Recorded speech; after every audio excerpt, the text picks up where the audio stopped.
93-жылкы объем 2 өтө таза абалдагы ушул Мерседес сатууга чыгып атат. Каракулжа району Лайтала айылында. Машинанын бардык абалдары жакшы.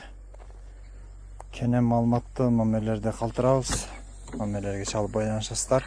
Баасы 370 000 сом деп коюлду. Ондар албетте соодасы бар. Кемей болот.